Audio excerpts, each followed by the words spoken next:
고속버스 창가에 앉은 남자의 손이 떨리고 있었습니다. 맞은편 좌석에서 들려오는 목소리 때문이었죠. 엄마, 걱정 마, 은서 괜찮아. 요즘 바빠서 그래. 20회 동안 그토록 듣고 싶었던 이름이었어요. 은서. 남자는 조심스럽게 고개를 들었습니다. 통화 중인 여성의 옆얼굴이 보였죠. 된장찌개 먹고 싶다. 엄마가 끓여주는 거. 아빠가 좋아하시던 그 맛으로. 남자의 손에서 커피컵이 흔들렸습니다. 된장찌개. 아내가 끓여주던 그 맛. 수진 여사, 너무 걱정하지 마. 내가 알아서 할게. 수진. 그 이름을 듣는 순간 남자는 확신했습니다. 저 여자가 자신의 딸이라는 것을요. 과연 사라진 사람이 정말 떠난 걸까요? 아니면 돌아올 수 없었던 것일까요? 어쩌면 우리가 알고 있던 이별의 진실은 전혀 다른 곳에 있었는지도 모릅니다. 사연에 들어가기 앞서 구독과 좋아요 한 번씩 부탁드리며 지금 어디에서 이 이야기를 듣고 계신지 댓글로 남겨주시면 여러분이 머무는 그 자리마다 평안이 가득하시길 진심으로 빌겠습니다. 그럼 이제 한 남자가 걸어온 20회의 침묵 속으로 들어가 보겠습니다. 남자의 이름은 오진수였습니다. 26살에 결혼했고 29에 딸을 얻었죠. 광산 현장에서 일했고 손은 거칠었지만 가족을 향한 마음만큼은 그 누구보다 따뜻했어요. 아내 수지는 조용하고 다정한 사람이었고 딸 은서는 아빠를 쏙 빼닮아 웃을 때마다 눈이 초승달처럼 휘어졌죠. 그러나 35살 되던 해 광산이 폐쇄되었습니다. 빚은 눈덩이처럼 불어났고 수지는 점점 더 지쳐갔죠. 당신 이렇게 살 순 없어요. 이러다 우리 다 죽어요. 수진의 목소리엔 원망보다 두려움이 더 컸습니다. 그 말을 들을 때마다 진수의 가슴은 무너져 내렸어요. 그래서 진수는 결심했습니다. 해외 선원 모집 공고를 보고 떨리는 손으로 서류에 사인했죠. 3년만 참으면 돼. 돌아올 땐 빚 다 갚고 올게. 꼭 돌아올게. 딸 은서의 작은 손을 꼭 잡고 마지막 약속을 했습니다. 아빠 꼭 돌아올게. 은서야, 아빠 기다려줄 수 있지? 은서는 고개를 끄덕였어요. 그때 은서의 나이는 겨우 6살이었습니다. 출항한 지 열흘째 되던 날 남태평양 한복판에서 폭풍이 몰아쳤습니다. 파도는 배를 집어삼킬 듯 덮쳐왔고 선원들은 필사적으로 버텼지만 역부족이었죠. 배는 결국 뒤집혔고 선원 12명 중 8명이 실종되었어요. 진수는 부서진 구명 보트 조각을 붙잡고 이틀 밤낮을 표류했습니다. 의식이 흐릿해질 무렵 그는 작은 섬의 해변에 밀려왔죠. 그러나 구조는 오지 않았습니다. 그곳은 지도에도 제대로 표시되지 않은 외딴 어촌 마을이었어요. 진수는 현지 어민들의 도움으로 겨우 목숨을 건졌지만 문제는 그 다음이었습니다. 서류도 여권도 신분증도 돈도 아무것도 남지 않았어요. 한국 대사관에 연락할 방법도 한국으로 돌아갈 수단도 없었죠. 그의 이름은 사망자 명단에 올라갔고 가족에게는 보험금이 지급되었습니다. 오진수는 그렇게 죽은 사람이 되어버렸어요. 처음 1년은 돌아갈 방법을 찾기 위해 온 힘을 다했습니다. 항구를 찾아다니며 한국행 배가 있는지 물어봤고 지나가는 외국인들에게 도움을 구했죠. 하지만 신분증이 없는 사람을 태워줄 배는 없었어요. 2년째엔 포기하지 않으려고 애썼습니다. 매일 밤 하늘을 보며 가족을 떠올렸고 은서의 이름을 중얼거리며 잠들었죠. 3년째엔 서서히 체념이 자리 잡기 시작했어요. 3년 후에 돌아간다던 약속은 이미 깨졌어. 이제 난 어떤 얼굴로 돌아가지? 그리고 10년이 지나자 그는 자신이 돌아가도 될 사람인지 근본적으로 의심하기 시작했습니다. 내가 돌아가면 은서는 뭐라고 생각할까? 죽은 줄 알았던 아빠가 갑자기 나타나면 놀라지 않을까? 수진이는 날 용서할 수 있을까? 아니, 용서받을 자격이나 있는 걸까? 밤마다 그 질문들이 그를 짓눌렀습니다. 그래도 살아야 했어요. 죽지 않는 것만이 아버지로서 지킬 수 있는 유일한 책임이라고 생각했죠. 20해가 흘렀습니다. 세월은 진수의 얼굴에 깊은 주름을 새겼고 등을 굽혔고 머리를 희게 만들었어요.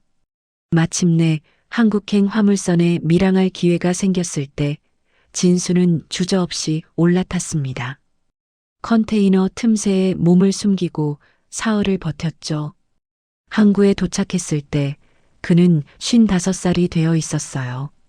얼굴은 검게 탔고 등은 더 굽었고 손은 나무 껍질처럼 거칠어져 있었죠. 공중화장실 거울 앞에 섰을 때 진수는 자신의 모습을 알아볼 수 없었습니다. 이 얼굴로 돌아가도 될까? 은서가 날 알아볼 수 있을까? 하지만 발걸음을 멈출 순 없었어요. 진수는 서울행 시외버스에 올랐습니다. 가장 뒷자리 구석에 몸을 움츠리고 앉았어요. 가족이 살던 동네 근처까지 가는 버스였죠. 출발한 지 1시간쯤 지났을 때 휴게소에 잠깐 들렀습니다. 사람들이 내렸다가 다시 탔어요. 그때였습니다. 한 여성이 진수의 맞은편 자리에 앉았어요. 진수는 창밖만 보고 있었습니다.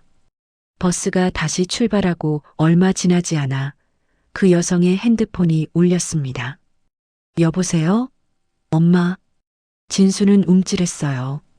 그 목소리가 묘하게 익숙했죠. 엄마, 걱정 마. 은서 괜찮아. 요즘 바빠서 그래. 진수의 심장이 쿵 내려앉았습니다. 은서.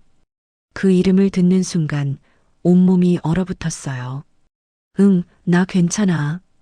회사 일이 좀 많아서 그래. 주말에 갈게. 진수는 천천히 고개를 돌렸습니다. 여성의 옆얼굴이 보였어요. 된장찌개 먹고 싶다. 엄마가 끓여주는 거. 아빠가 좋아하시던 그 맛으로. 진수의 손이 떨렸습니다. 커피컵을 잡고 있던 손에서 힘이 빠져나갔어요. 된장찌개. 수진이가 끓여주던 그 맛. 은서가 제일 좋아하던 음식. 엄마, 수진이 엄마. 너무 걱정하지 마. 내가 알아서 할게. 수진. 그 이름을 듣는 순간 진수는 확신했습니다. 저 여자가 자신의 딸이라는 것을요. 진수는 숨을 죽였습니다. 고개를 돌려 창밖을 바라보는 척했지만 눈은 계속 딸을 향하고 있었어요. 통화가 끝나고 은서는 한숨을 쉬며 핸드폰을 내려놓았습니다. 그리고 창밖을 바라봤죠. 진수는 딸의 얼굴을 조심스럽게 관찰했어요. 어릴 적 모습이 남아 있었습니다. 눈매는 수진이를 닮았고 인매는 자신을 닮았어요. 은서야. 진수는 속으로 중얼거렸습니다. 하지만 입 밖으로 내지는 못했어요. 버스가 서울 외곽에 도착했을 때 은서가 일어났습니다. 진수도 황급히 일어났어요. 은서가 내리면 뒤따라가야 했죠. 은서는 버스에서 내려 택시를 잡았습니다. 진수도 조심스럽게 뒤를 따랐어요. 은서가 탄 택시가 출발하자 진수는 다음 택시를 잡았습니다. 저 택시 따라가 주세요. 네. 무슨. 제발 부탁입니다. 중요한 일이에요. 택시 기사는 의아한 표정을 지었지만 앞차를 따라갔어요. 은서가 도착한 곳은 대형 물류 창고가 있는 산업단지였습니다. 한진물류 서울 물류센터. 진수는 그 간판을 눈에 새겼어요. 은서는 건물 안으로 들어갔고 진수는 멀리서 지켜봤습니다. 딸이 여기서 일하는구나. 진수는 중얼거렸어요. 그날 밤 진수는 근처 고시원을 구했습니다. 그리고 다음 날 아침 그 물류센터를 다시 찾아갔죠. 정문 게시판에는 여러 공고가 붙어 있었어요. 그중 하나가 눈에 들어왔습니다. 하청업체 현장 인력 모집. 진수는 공고를 꼼꼼히 읽었어요. 담당자 이름이 적혀 있었습니다. 오은서 팀장. 진수의 가슴이 뛰었어요. 은서야, 팀장이 됐구나.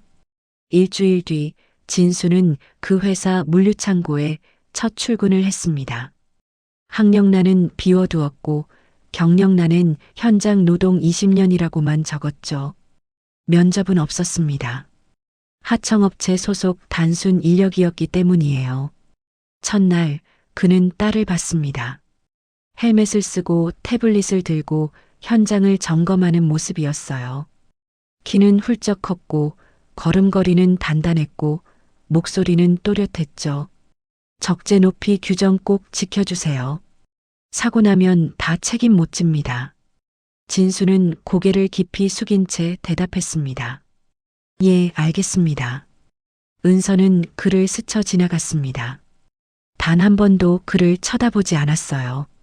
진수는 그게 오히려 다행이라고 생각했습니다. 자신의 얼굴을 보지 않는 게 은서에게는 더 나은 일이라고 믿었죠. 진수는 매일 새벽 5시에 출근했습니다. 가장 무거운 화물이 배정되는 구역을 자청해서 맡았고 다른 직원들이 꺼리는 위험한 작업도 마다하지 않았어요. 나이 드신 분이 왜 이런 힘든 데서 일하세요? 다른 데 가시지. 젊은 동료가 걱정스럽게 물었습니다. 갈 데가 없어서요. 그리고 이 일이 제일 편해요. 진수는 짧게 답하고 다시 화물을 날랐죠. 그 이상은 말하지 않았어요. 더 물어봐도 대답할 게 없었으니까요. 일주일이 지나고 은서가 창고를 다시 찾아왔습니다. 정기 안전 점검 차례였죠. 여기 적재함 상태 확인 부탁드립니다. 체크리스트 보시고 이상 있으면 바로 말씀해 주세요. 은서가 서류철을 건넸어요. 진수는 고개를 숙이고 두 손으로 받았습니다. 예, 팀장님. 은서는 잠깐 그를 쳐다봤어요. 아저씨, 얼굴이 많이 상하셨네요. 야외 작업 오래 하셨나 봐요. 예, 오래 했습니다. 고생 많으셨겠어요. 여기도 힘든 데니까 몸 다치지 않게 조심하세요. 그 말을 남기고 은서는 다음 구역으로 향했습니다. 진수는 그 자리에 한참을 서 있었어요. 아저씨, 그 한마디가 가슴을 베어냈습니다. 하지만 이게 맞다고 스스로를 다독였죠. 이게 맞아. 난 은서한테 아저씨야. 그게 맞는 거야. 그날 밤 진수는 좁은 고시원 방으로 돌아와 작은 사진 한 장을 꺼냈습니다. 은서가 3살 때 찍은 사진이었어요. 아빠 무릎에 앉아 환하게 웃고 있는 모습이었죠. 사진은 오랜 세월 동안 손때가 묻어 낡아 있었고 귀퉁이는 다 헤어져 있었어요. 하지만 진수는 그 사진을 단 하루도 놓지 않았습니다. 목숨보다 소중하게 품에 지니고 다녔죠. 미안하다, 은서야. 아빠가 너한테 아빠로 돌아갈 수 없어서 미안해. 그는 혼잣말처럼 중얼거렸어요. 아빠가 너한테 아저씨로 남는 게 맞는 것 같아. 그게 너한테 덜 아픈 일일 거야. 한 달이 흘렀습니다. 진수는 점점 더 눈에 띄지 않는 사람이 되어갔어요. 말수는 적었고 행동은 조용했고 존재감은 공기처럼 희미했죠. 하지만 그의 눈은 언제나 은서를 향해 있었습니다. 은서가 무거운 상자를 들려고 하면 그는 미리 손수레를 가져다 놓았어요. 은서가 높은 사다리에 오르면 그는 멀리서 가만히 지켜봤죠. 은서가 야근을 하면 그는 창고 구석에 조명을 하나 더 켜두었어요. 누구도 알아채지 못했습니다. 은서도 몰랐죠. 그리고 진수는 그게 더 좋았습니다. 자신의 존재가 은서의 삶에 부담이 되지 않는다면 그것만으로 충분했어요. 어느 날 오후 본사 사무실에서 소란이 들렸습니다. 진수는 복도 끝에서 걸레질을 하고 있었어요. 그때 너무나 익숙한 목소리가 들렸습니다. 은서야, 이게 얼마만이니? 엄마가 보고 싶어서 왔잖아. 진수의 손이 멈췄습니다. 걸레를 쥔 손에 힘이 빠져나갔죠. 그 목소리의 주인은 수진이었습니다. 20해 만에 듣는 아내의 목소리였어요. 진수는 몸을 낮추고 복도 모퉁이에 조심스럽게 숨었습니다. 사무실 안쪽에서 두 사람의 대화가 선명하게 들려왔어요. 엄마, 여기까지 왜 왔어? 전화하면 내가 갈게. 내가 안 오니까 내가 온 거지. 요즘 얼굴도 안 비치고 전화도 잘 안 받고 바빠서 그래. 요즘 프로젝트 진행 중이라서 바쁜 건 알아. 그래도 주말엔 한 번씩은 와야지. 엄마가 얼마나 걱정하는데. 알았어, 엄마. 이번 주말엔 갈게. 은서의 목소리는 지쳐 있었습니다. 진수는 고개를 들지 못했어요. 수진이가 혼자서 딸을 키웠다는 걸 알았습니다. 그 무게가 얼마나 무거웠을지, 그 시간이 얼마나 고통스러웠을지도 알았죠. 수진이가 사무실을 나섰습니다. 진수는 고개를 더 낮추고 벽 쪽으로 바짝 붙었어요. 하지만 수진이는 그를 그냥 지나치지 않았습니다. 발걸음이 멈췄죠. 진수는 온몸이 굳었습니다. 당신, 목소리가 떨리고 있었어요. 진수는 천천히 고개를 들었습니다. 두 사람의 눈이 공중에서 마주쳤어요. 20해 만의 재회였습니다. 아직 살아있었네. 수진의 목소리엔 분노가 없었습니다. 대신 깊고 깊은 체념이 담겨 있었죠. 미안해. 정말 미안해. 진수는 그 말밖에 할 수 없었어요. 미안하다고 다 되는 줄 알아? 당신이 얼마나 미안한지 알기나 해? 안다고 말할 수 없어. 하지만 매일 생각했어. 매일. 생각만 하면 뭐해? 당신이 없는 동안 우리가 어떻게 살았는지 알아? 진수는 대답하지 못했습니다. 입술을 깨물고 고개만 숙였죠. 수지는 한숨을 길게 쉬었어요. 아이 앞에만은 나타나지 마. 제발 부탁이야. 알았어. 은서는 이제 당신 없이도 잘 살고 있어. 그러니까 제발 다시 아픈 기억 만들지 마. 알았어. 나타나지 않을게. 수지는 더 이상 말하지 않고 떠났습니다. 진수는 그 자리에 한참을 서 있었어요. 무릎에 힘이 풀려 주저앉을 것 같았지만 간신히 버텼죠. 그리고 단단히 결심했습니다. 은서 앞에는 절대 나서지 않겠다고요. 이미 늦었다고요. 그날 이후 진수는 더욱더 조심스러워졌습니다. 은서와 마주칠 가능성이 조금이라도 있는 시간대엔 다른 구역으로 슬그머니 이동했어요.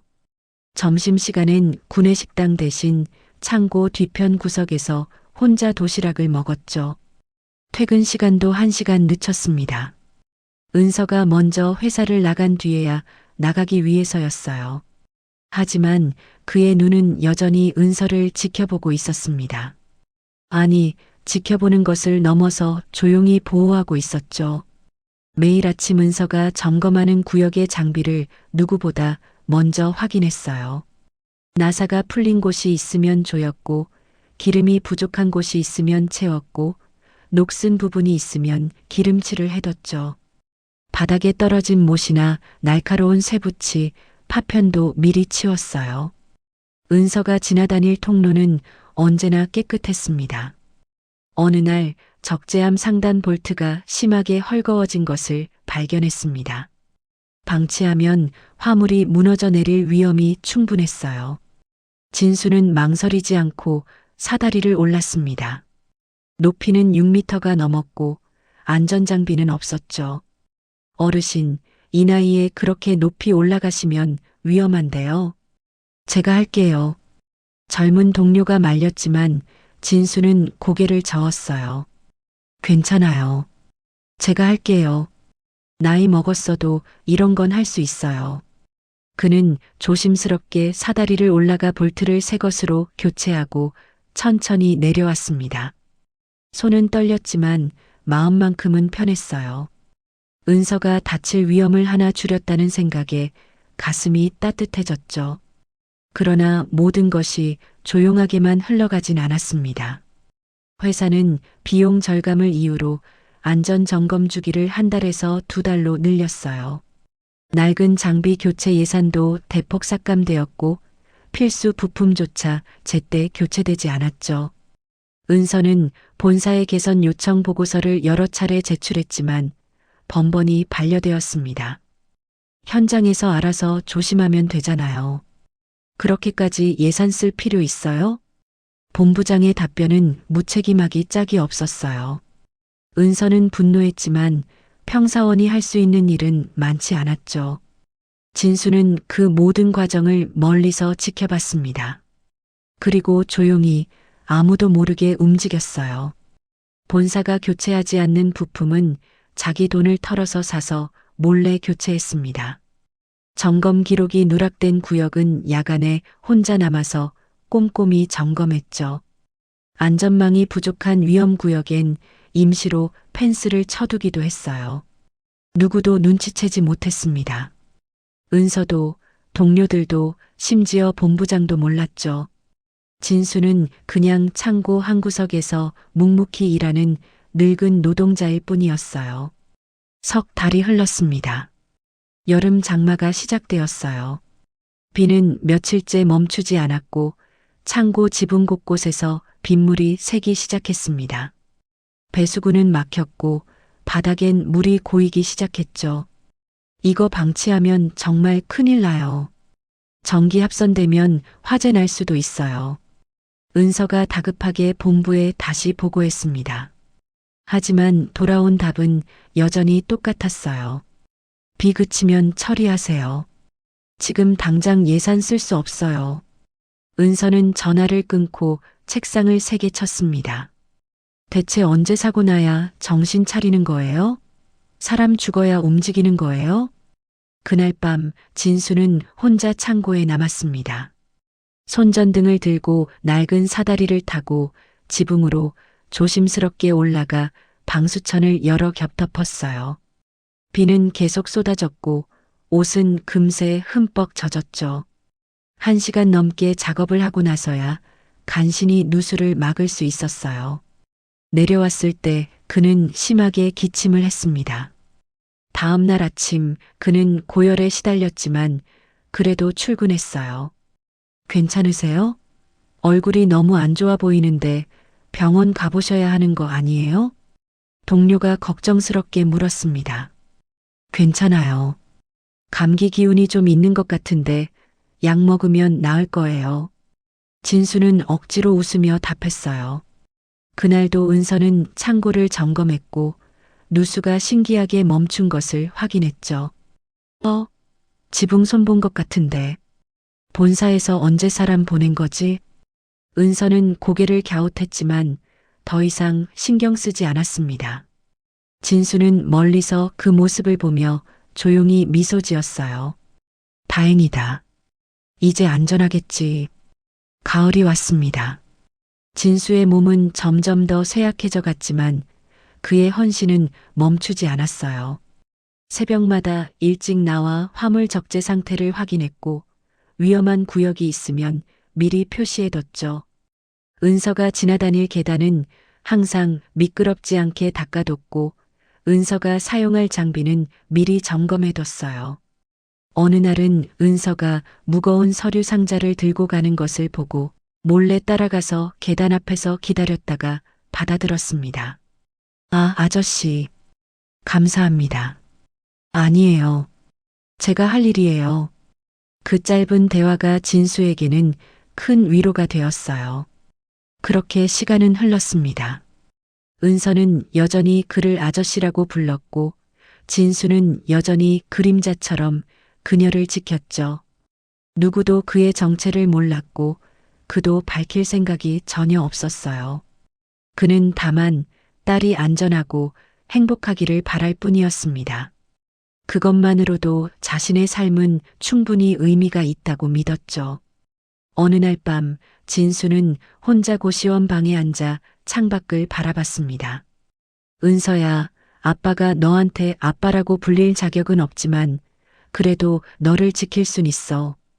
그는 작은 사진을 꺼내 들여다봤어요. 그것만으로도 아빠는 행복해. 정말이야. 늦가을이 왔습니다. 기상청은 며칠 전부터 강력한 태풍이 북상하고 있다고 계속 경고했어요.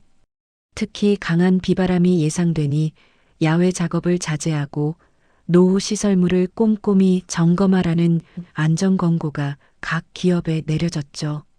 하지만 회사는 조업을 멈추지 않았습니다. 납기일 맞춰야 해요.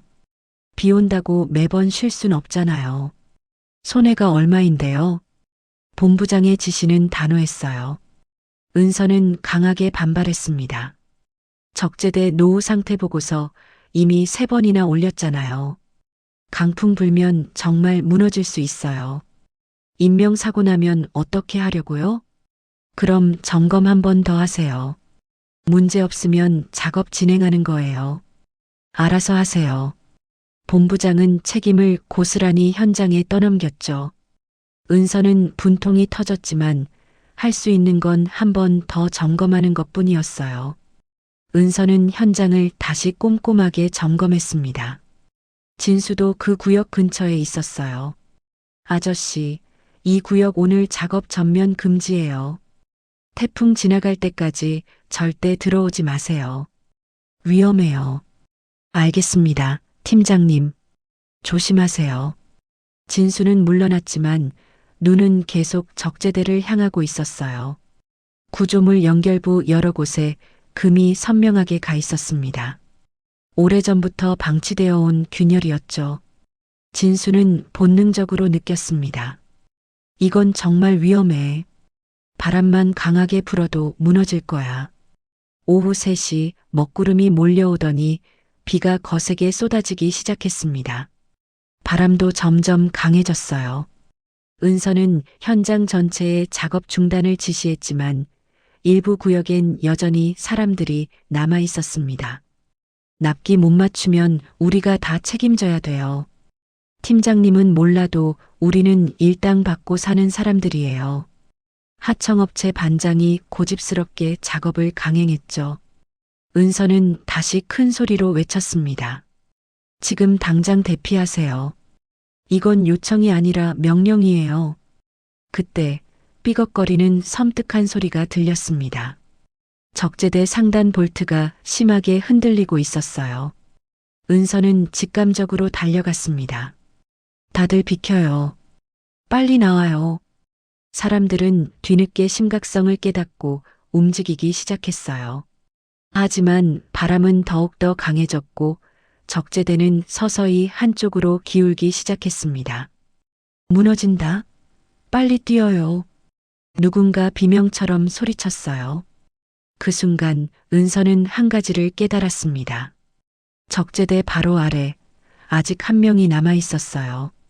입사한 지 한 달도 안 된 23 신입 직원이었죠. 은서는 주저하지 않고 그쪽으로 달려갔습니다. 거기 있지 마요. 당장 나와요. 하지만 신입은 겁에 질려 꼼짝도 하지 못하고 있었어요. 은서는 그의 팔을 강하게 잡아 끌었습니다. 적재대가 크게 흔들리며 쇳소리를 냈어요. 구조물이 무너지기 직전이었습니다. 그때 누군가 은서를 세게 밀어냈습니다. 강한 힘이었어요. 은서는 비틀거리며 안전구역 밖으로 밀려났고 신입 직원도 함께 굴러나왔죠. 그리고 그 자리에 한 남자가 서 있었습니다. 바로 그 순간이었어요. 쾅! 귀청을 찢는 소리와 함께 적재함이 무너졌습니다. 철골과 화물 상자들이 쏟아져 내렸어요. 먼지가 피어올랐고 사방에서 비명이 터져 나왔죠. 은서는 넋을 잃고 그 장면을 바라봤습니다. 무너진 구조물 아래 한 사람이 쓰러져 있었어요. 아저씨. 은서는 목이 터져라 소리치며 달려갔습니다.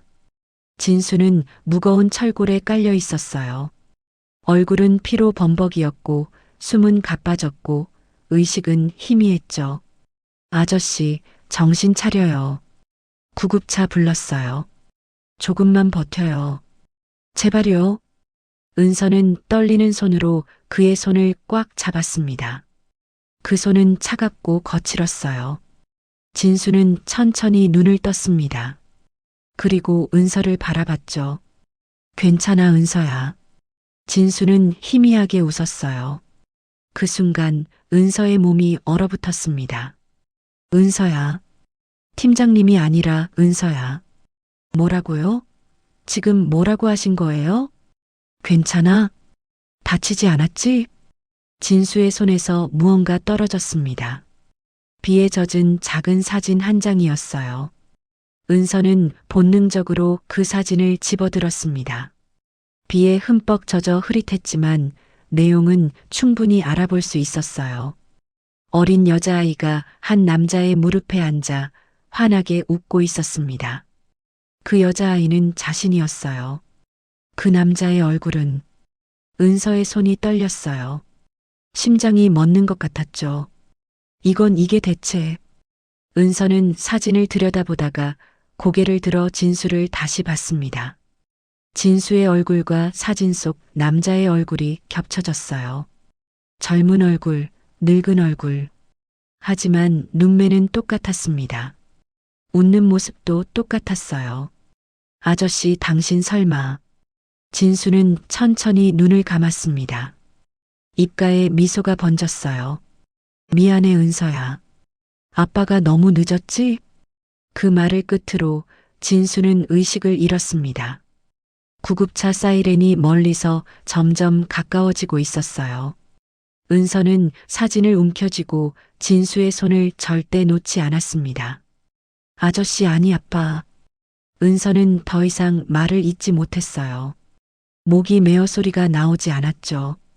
눈물이 비처럼 쏟아졌습니다. 아빠. 진수는 중환자실에 실려갔습니다. 갈비뼈 5대가 부러졌고 내부 출혈이 심했고 왼쪽 다리뼈도 골절되었어요. 의사는 심각한 표정으로 고개를 저었습니다. 나이가 있으셔서 회복이 많이 더딜 겁니다. 보호자분 계신가요? 은서는 대답하지 못했어요. 그저 손에 든 사진만 멍하니 바라볼 뿐이었죠. 병원 복도에 나와 떨리는 손으로 어머니에게 전화를 걸었습니다. 엄마, 왜 무슨 일 있어? 목소리가 왜 그래? 엄마, 아빠 살아있었어. 전화 너머로 긴 침묵이 흘렀습니다. 정적이 귀를 먹먹하게 만들었어요. 뭐라고? 은서야, 무슨 소리야? 아빠는 20해 전에 돌아가셨잖아. 아니야. 아빠 살아있었어. 지금 병원에 있어. 중환자실에 누워 있어. 은서야. 엄마도 알고 있었잖아. 회사에서 봤잖아. 아저씨라고 불렀던 그 사람이 아빠였어. 어머니는 한동안 말이 없었습니다.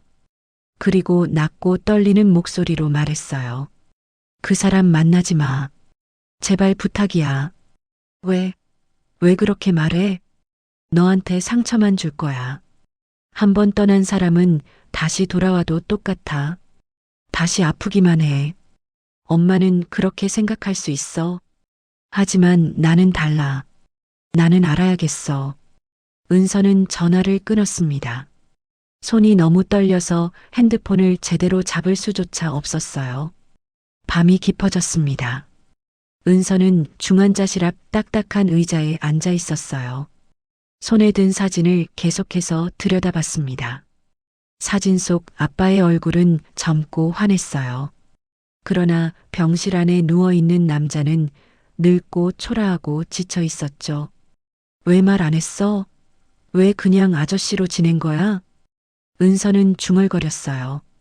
답은 없었습니다. 그저 병실 문 너머로 들려오는 기계음만 규칙적으로 울릴 뿐이었죠. 사흘이 지났습니다. 진수는 드디어 깨어났어요. 눈을 뜨자마자 하얀 천장을 멍하니 바라봤습니다.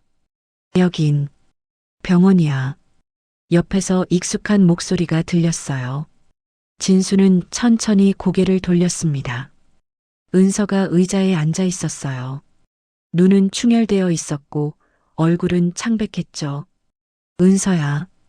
아빠라고 불러도 돼? 은서의 목소리는 떨리고 있었습니다. 진수는 깜짝 놀라 눈을 크게 떴어요. 은서야, 미안해. 왜 말 안 했어? 왜 아저씨인 척 했어? 진수는 눈을 감았습니다. 목이 메어 말이 나오지 않았어요. 미안해. 정말 미안해. 미안하다는 말 듣고 싶어서 기다린 거 아니야. 왜 숨긴 건지 물어보는 거야. 진수는 한참을 침묵했어요. 입술을 여러 번 달싹이다가 간신히 입을 열었죠. 돌아올 자격이 없다고 생각했어. 아빠로 돌아가려면 20해를 책임져야 하는데 난 아무것도 해준 게 없었으니까. 자격은 누가 정하는데? 누가 아빠한테 자격 없다고 했어? 내가 정했어. 아빠 스스로 정한 거야. 그래서 아저씨로 남은 거야? 그래. 그게 너한테 덜 아픈 일이라고 생각했어. 은서는 고개를 떨궜습니다. 눈물이 뚝뚝 떨어졌어요. 바보 같아. 정말 바보 같아. 왜 혼자 그렇게 생각한 거야?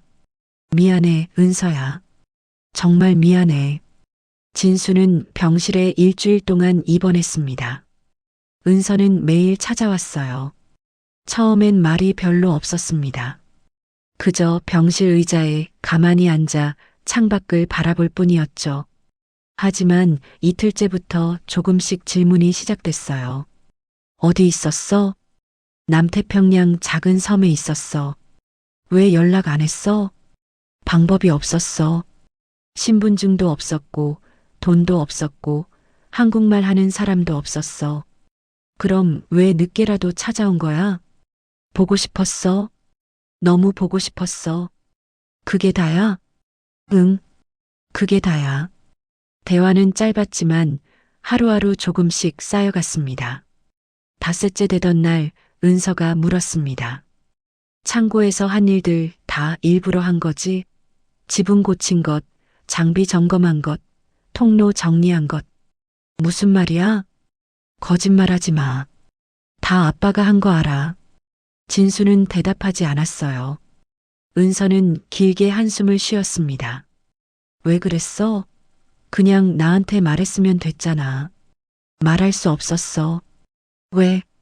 내가 날 용서할 수 없을 거라고 생각했어. 그리고 그게 맞다고 생각했어. 용서는 내가 할 말이 아니야. 그건 아빠 몫이야. 진수는 고개를 천천히 들었어요. 내 몫이라고? 응. 아빠가 아빠 스스로를 용서해야 해. 그래야 나도 아빠를 제대로 볼 수 있어. 그 말을 듣고 진수는 처음으로 소리내어 울었습니다. 20해 동안 참아왔던 눈물이 터져 나왔어요. 은서는 아버지의 손을 꽉 잡아주었습니다. 퇴원일이 다가왔습니다. 은서는 짐을 챙기며 조심스럽게 물었어요. 퇴원하면 어디 갈 거야? 숙소로 돌아가야지. 숙소가 어디야? 역 근처 고시원이야. 은서는 가방을 내려놓았습니다. 거긴 안 돼. 상처 아물려면 제대로 쉬어야 해. 고시원에서 어떻게 쉬어? 괜찮아. 익숙한 곳이야. 아빠. 은서는 처음으로 그렇게 또박또박 불렀어요. 진수는 숨이 멎는 것 같았습니다. 가슴이 뜨거워졌죠. 우리 집으로 가. 엄마는 내가 설득할게. 하지만 내 엄마가 원하지 않을 거야. 그래도 가야 해. 아빠가 날 지킨 것처럼 이제 내가 아빠를 지킬 차례야. 진수는 아무 말도 하지 못했습니다. 다만 천천히 고개를 끄덕일 뿐이었어요. 집으로 가는 길은 멀고도 가까웠습니다. 은서는 다리를 절뚝이는 아버지를 조심스럽게 부축하며 천천히 걸었어요. 엄마가 많이 화낼 거야. 괜찮아. 각오했어. 정말 괜찮겠어? 응. 이미 각오했어. 현관문을 열자 어머니가 팔짱을 낀 채 서 있었습니다. 표정은 굳어 있었고 입술은 꽉 다물어져 있었어요. 진수는 깊이 고개를 숙였습니다. 미안해, 수진아. 정말 미안해. 어머니는 그를 쳐다보지 않았어요. 대신 은서를 보며 냉랭하게 말했죠. 내 방에 재워. 나는 아무것도 안 할 거야. 신경도 안 쓸 거야. 그리고 아무 말 없이 안방으로 들어가 버렸습니다. 그날 밤 진수는 은서의 작은 방에 누웠습니다. 좁은 방이었지만 이상하게 따뜻했어요. 책상 위엔 은서의 졸업사진이 놓여 있었죠. 학사모를 쓰고 환하게 웃고 있는 모습이었어요. 진수는 그 사진을 오래오래 바라봤습니다. 잘 컸구나. 정말 잘 컸어. 그는 중얼거렸어요. 눈가가 뜨거워졌습니다. 석 달이 흘렀습니다. 진수는 서서히 회복했고 다시 일을 시작했어요. 하지만 이번엔 같은 회사가 아니었습니다. 은서가 소개해준 작은 동네 정비소였어요. 여기선 무리하지 마. 그냥 천천히 일하면 돼. 급할 거 하나도 없어. 정비소 사장은 친절했고 동료들도 따뜻했죠. 진수는 그곳에서 조용히 일했습니다. 주말이면 은서가 찾아왔어요. 처음엔 서로 어색했지만 시간이 지나면서 점점 자연스러워졌습니다. 아빠, 오늘 뭐 먹고 싶어?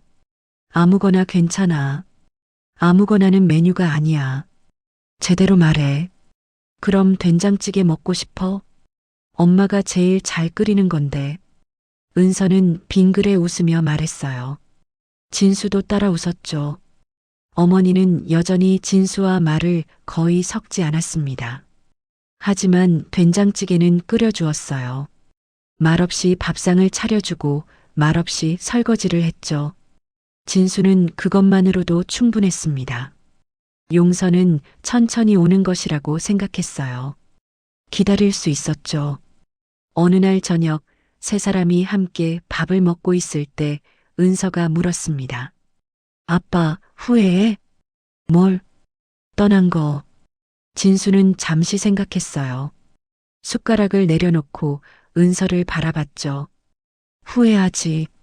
매일 후회해. 그럼 다시 돌아갈 수 있으면 어떻게 할 거야? 떠나지 않을 거야. 어떻게든 여기 남을 거야. 빚이 아무리 많아도 일자리가 없어도 어떻게든 여기 남았을 거야. 은서는 천천히 고개를 끄덕였어요. 그 말 들으니까 좀 후련해. 왜? 아빠가 거짓말 안 하는 것 같아서. 진수는 딸의 손을 꽉 잡았습니다. 이제 거짓말 안 할게. 절대로. 약속해. 약속해. 겨울이 왔습니다. 첫눈이 펑펑 내리던 날, 세 사람은 함께 식탁에 앉았어요. 어머니가 국을 떴고, 은서가 반찬을 덜었고, 진수가 밥을 정성스럽게 퍼왔죠. 말은 많지 않았지만 공기는 이전보다 훨씬 따뜻했어요. 잘 먹겠습니다. 세 사람이 거의 동시에 말했습니다. 그리고 조용히 숟가락을 들었어요. 밥을 먹는 동안 어머니가 조심스럽게 입을 열었습니다. 은서 아빠. 진수는 숟가락을 멈췄어요. 심장이 쿵쿵 뛰었죠. 응? 다신 안 떠나? 응? 안 떠나. 약속해. 약속해. 절대 안 떠나. 어머니는 더 이상 말하지 않았습니다. 하지만 눈가가 조금 붉어져 있었어요. 은서는 두 사람을 번갈아 보며 조용히 미소 지었습니다. 그날 밤 진수는 작은 방에 누워 창밖을 바라봤습니다. 눈은 계속 소복소복 내리고 있었어요. 그는 주머니에서 낡은 사진을 꺼냈습니다. 어린 은서를 안고 웃던 그날의 사진이었죠. 이제 그 사진은 은서가 선물한 예쁜 액자에 넣어져 있었어요. 돌아왔어, 은서야. 드디어 돌아왔어. 진수는 조용히 중얼거렸어요. 아빠가 이제야 집에 왔어. 늦었지만 돌아왔어. 창밖의 눈은 하얗게 세상을 덮고 있었습니다. 진수는 사진을 가슴에 꼭 안고 눈을 감았어요. 입가에 잔잔한 미소가 번졌죠. 오늘 사연이 마음에 닿았다면 주변에 전해주시면 감사하겠습니다. 구독과 좋아요로 응원해 주시고 어디에서 듣고 계신지도 댓글로 남겨주세요. 모두 건강하고 행복하시길 기원합니다.